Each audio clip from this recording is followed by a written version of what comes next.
Assalamualaikum warahmatullahi wabarakatuh. Selamat malam semuanya. Jumpa lagi dengan Muhammad Muhammad Channel.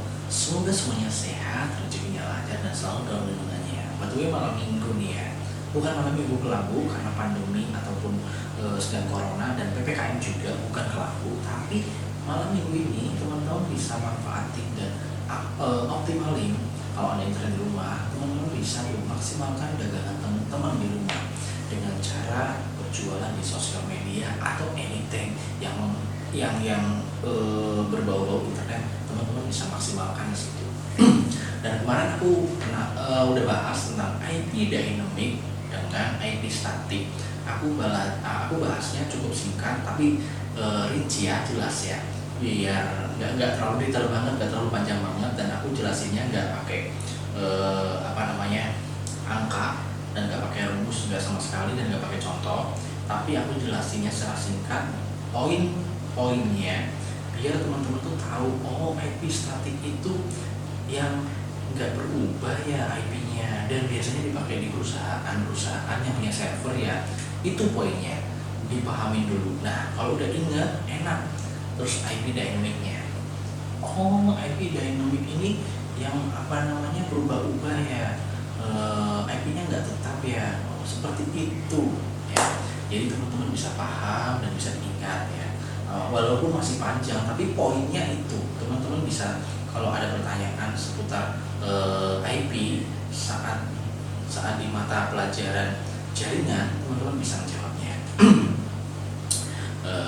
Kemarin ada teman yang tanya, Mas, internet apa sih di sini yang satunya di sini yang bagus ya? Terus berarti kalau di sini Kabupaten Tegal itu berarti Slawi ya. Saya artikan.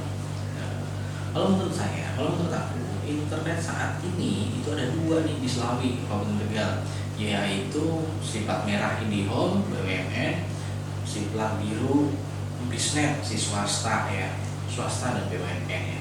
Semuanya bagus karena menggunakan internet yang mereka itu, kita semua alhamdulillah ya bisa pakai dan ada hasilnya.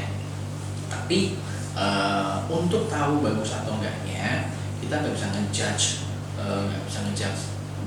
ngejudge begitu aja, tapi harus di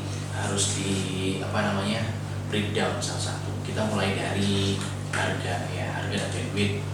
Bisnet dengan 75 Mbps, paketnya Bisnet Home itu harganya 350.000 kalau nggak salah ya, saya lupa.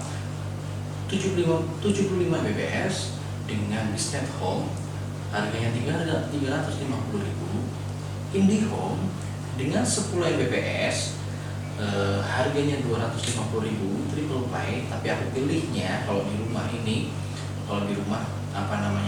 di rumah teman itu internet dan TV itu 10 Mbps, bayarnya 250.000 sampai dengan 300 kalau nggak salah ya. Ini poin pertama. Dan yang poin yang kedua adalah IndiHome FUP. Teman-teman tahu nggak FUP? FUP artinya batasan pemakaian internet atau kuota. Saat internet itu dibatasi berapa giga dan sudah terlampau, speednya akan turun ya. Itu di IndiHome. Tapi di si biru ini Bisnet tidak ada FUP sama sekali ya. Dan yang ketiga, setelah harga, bandwidth, FUP, terus ketiganya ini segmented ya.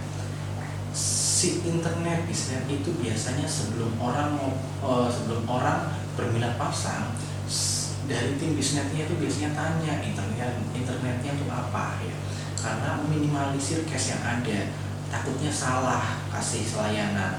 Ini si customer punya server, ngasihnya internet Bisnet Home, kan salah kan. Jadi mereka nggak mau salah kaprah, karena mereka maunya menjual produk yang maksimal digunakan oleh customer. Untuk Bisnet si IndiHome sendiri yang saya tahu ya, layanannya juga sama ya, tapi namanya berbeda ya. Tapi nggak tahu nih bandwidthnya berapa, dan aku hanya pakainya dan pernah pakainya yang IndiHome yang di rumah 10 Mbps ya. Mereka juga nggak pernah menawarkan internetnya untuk apa dan hanya mau pasang internet ya udah, mau bikin bandwidthnya berapa, nah itu aja. Kalau yang di Biznet ya detail dan rinci internetnya digunakan untuk apa. Kalau memang untuk UMKM menggunakan Metronet, kalau hanya untuk retail dan also di rumah serta YouTube dan Instagram di rumah menggunakan yang Biznet Home.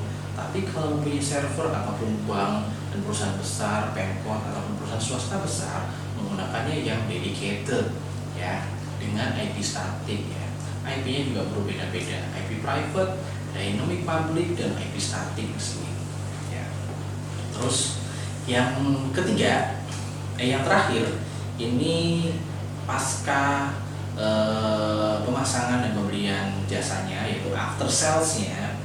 Jika IndiHome yang aku rasakan ya, ini lama banget. Saat ada trouble kasih infonya lama. Saat virtual accountku hilang, aku WhatsApp pun responnya lama ya, dan ya lama lah pokoknya. Padahal internetnya juga cukup bagus, brandnya juga cukup gede ya. IndiHome adalah brand yang besar dan internet juga cukup bagus. Tapi after salesnya yang buruk.